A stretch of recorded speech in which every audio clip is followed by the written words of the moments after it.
আসসালামু আলাইকুম। মানে আমি প্রায় 17 বছর দক্ষিণ কোরিয়া থেকেছি। তো দক্ষিণ কোরিয়া এবং উত্তর কোরিয়া একসময় একটাই রাষ্ট্র ছিল। আজকের দিনে পৃথিবীর ভদ্র রাষ্ট্রগুলোর মধ্যে একটা রাষ্ট্র হচ্ছে জাপান। একসময় এই জাপান দুই কোরিয়াকে বিভক্ত করার পেছনে বড় একটা ভূমিকা রাখছে, আর সেখানে এসে নাক গলাইছে ব্রিটিশরা, মার্কিন যুক্তরাষ্ট্র সহ অনেকগুলা দেশ। তো দক্ষিণ কোরিয়া অর্থনৈতিকভাবে যথেষ্ট শক্তিশালী হলেও সামরিক খাতে অনেকটাই দুর্বল। কেন তাদেরকে দুর্বল করে রাখা হয়েছে? কারা রাখছে? মার্কিন যুক্তরাষ্ট্র বলছে, আমি থাকতে তোমার আর দরকার কি? লাড়ি চোড়া যা লাগে বা এর কাছে আছে, তুমি শুধু টাকা টোকা রাখো, আমার সেনাবাহিনীটা পালো। কিন্তু উত্তর কোরিয়ার কিম জং উন ভাই পাগলা, হেতে বুঝতে পারছে যে আজকের দিনে দেখেন এই মেশিনারি যার কাছে নাই তার কিন্তু বেল নাই।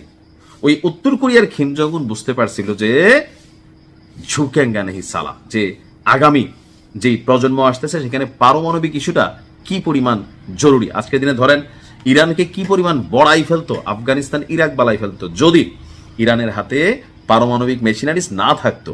এখন উত্তর কোরিয়ার কিম জং উন নতুন একটা সংবিধান দিছে। সংবিধানটা কি? তার কিন্তু অনেক শত্রু। জাপান তার শত্রু, সাউথ কোরিয়া তার শত্রু, মার্কিন যুক্তরাষ্ট্র তার শত্রু, আশেপাশে অনেকে আছে তার শত্রু।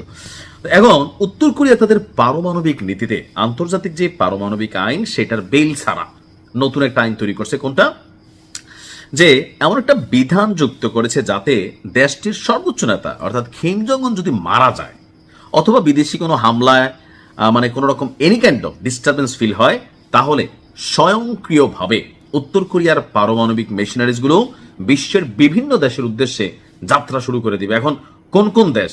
তবে হাতের নাগালে আছে দক্ষিণ কোরিয়া, হাতের নাগালে আছে জাপান, হাতের নাগালে আছে আমেরিকা। উত্তর কোরিয়া কিন্তু এমন মেশিনারিজ বানিয়েছে যেটা আমেরিকার সীমান্তে গিয়া টাচ করতে সক্ষম, এটা উত্তর কোরিয়ার দাবি।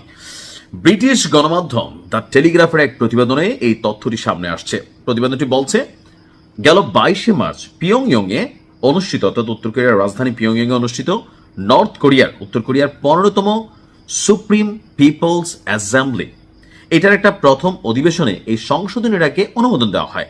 পরে এই পরিবর্তনের বিষয়ে দক্ষিণ কোরিয়ার জাতীয় গোয়েন্দা সংস্থা দেশটির ঊর্ধ্বতন কর্মকর্তাদের বিষয়টি জানায়। তো আইনটিতে কি সংশোধন করা হয়েছে? উত্তর কোরিয়ার পারমাণবিক অস্ত্র ভাণ্ডারের অধিনায়ককে কিম জং উন, তবে বিদেশি শক্তির হামলায় দেশের পারমাণবিক কমান্ড এবং নিয়ন্ত্রণ ব্যবস্থা বিপদের মুখে পড়লে স্বয়ংক্রিয় ও তাৎক্ষণিকভাবে পারমাণবিক হামলা চালানো হবে। অর্থাৎ প্রেসিডেন্ট যদি কোনো কমান্ড করতে না পারেন, তিনি যদি অক্ষম হন, কোনোভাবে মারা যান, তো ওই মুহূর্তে তিনি যাদের অধিনায়ক, সিদ্ধান্তটা কে দিবে? কোনো সিদ্ধান্ত নাই, এটা অটো চলে যাবে যদি বিদেশি কোনো ঘটনা ঘটে আর কি, দেশেরটা না। বলা হচ্ছে সম্প্রতি ইরানে যুক্তরাষ্ট্র এবং ইসরায়েলের সামরিক অভিযানে দেশটির শীর্ষ নেতাদের অনেককেই শাহাদাত করা হয়েছে, আপনারা জানেন। তো এই ঘটনায় এমন কোনো কিছু তার সাথেও ঘটতে পারে, শত্রুপক্ষ ঘটাইতে পারে, এই আশঙ্কা থেকে উত্তর কোরিয়ার প্রেসিডেন্ট কিম জং উন তিনি এবং তার রাষ্ট্র এই সকল কিছু চিন্তা কইরা তারা নিজেদের নিরাপত্তা কৌশল নতুনভাবে মূল্যায়ন করছে। বলা হচ্ছে যে কিম জং উন ব্যক্তিগত নিরাপত্তার ক্ষেত্রে অত্যন্ত সতর্ক। সাধারণত বিমান ভ্রমণ তিনি করেন না, ভারী সাজোয়া ট্রেন ব্যবহার করেন, সবসময় কড়া নিরাপত্তায় থাকেন। তারপরেও যদি কোনো বিদেশি হামলা হয়, হ্যাঁ, এরকম মেশিনারিজ কেন দরকার আজকের দিনে বুঝতে পারছেন? এই জন্য কিম জং উন রে সবাই বাপ ডাকে, নয়তো কবে বড়াই ফেলতো দক্ষিণ কোরিয়া, যদি আমি দক্ষিণ কোরিয়াতে ছিলাম।